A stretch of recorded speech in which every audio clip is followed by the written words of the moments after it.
So, I read a book called Creativity Incorporated. It was written by Ed Catmull and it came out in this year, which was 2014 the last time I checked. I'll read the cover for you. Creativity Incorporated.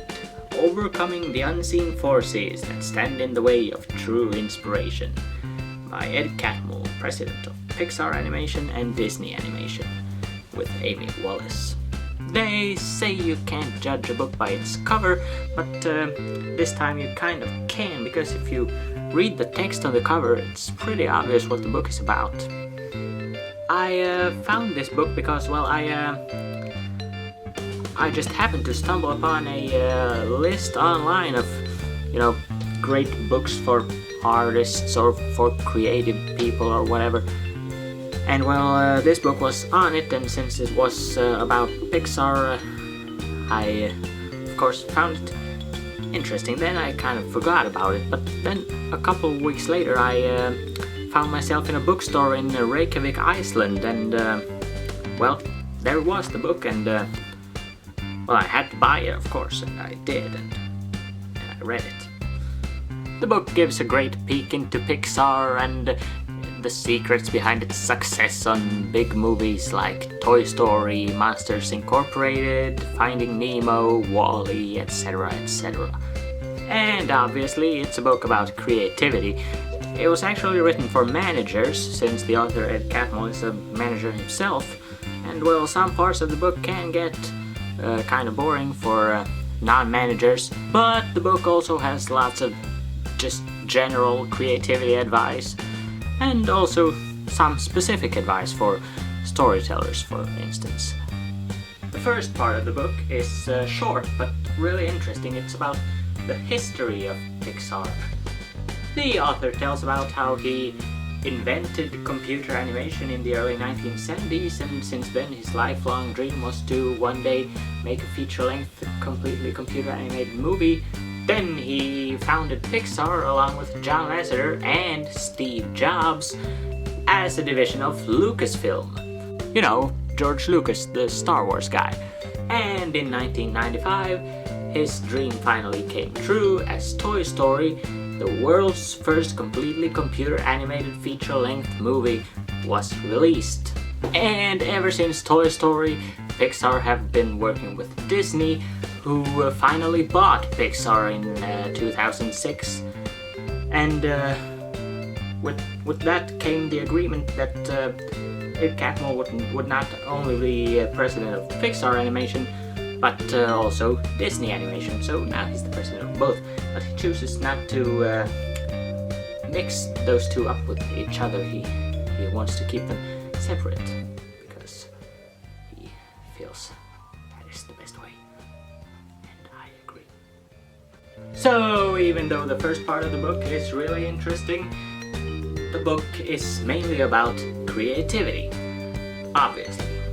So a big part of the creative process at Pixar is something they call the Brain Trust.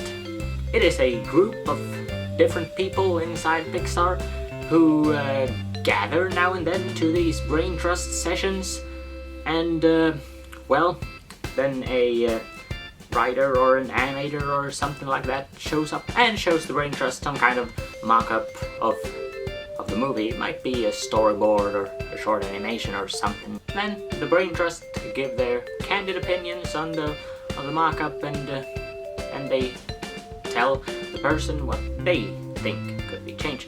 But it's only their opinions. The Brain Trust doesn't decide anything. They're just a good way of finding mistakes and bad things. So since they don't tell the people what to do, just what they think, they don't limit the creativity at Pixar at all. The person just has the freedom to improve, but they don't have to. Also, executives at Pixar don't go to story meetings, because the people might feel that because they're executives, what they say is true and it's gotta be like that, even though everyone's opinions matter the same at Pixar. Since everyone's goal is just to make a good movie and nothing else. the executives don't want the people to feel like they are an authority, and that's why they avoid the story meetings. And all of this is part of what makes Pixar so successful. I found the book really amazing. Someone said that if you read this book without wanting to create anything, that's weird, and it's true. I mean, I truly want to create something now that I've read the book. It has great advice about how to trust your ideas, but not always be afraid to change them. Some trivia about Pixar's movie Up. It was originally about some kingdom in the clouds, with the two princes who fell down to earth and encountered a giant bird. The only thing that was preserved in the final movie were the title and the bird. The book was also well written, and it was surprising how, 300 pages of pure advice, just telling me what to do and what not to do, could still be so entertaining. I would recommend this book to anyone who's ever seen a Pixar movie, to every creative person who does anything creative, to every manager, obviously, and, well, to everyone who needs to be more creative, which is everyone. So, read this book. Thank you. Also, make sure to subscribe to my channel. I got lots of interesting stuff there, partly in Swedish, but also partly in English. And there's lots of stuff coming up. I'm planning on getting more active on YouTube. I've got lots of new ideas. So, subscribe.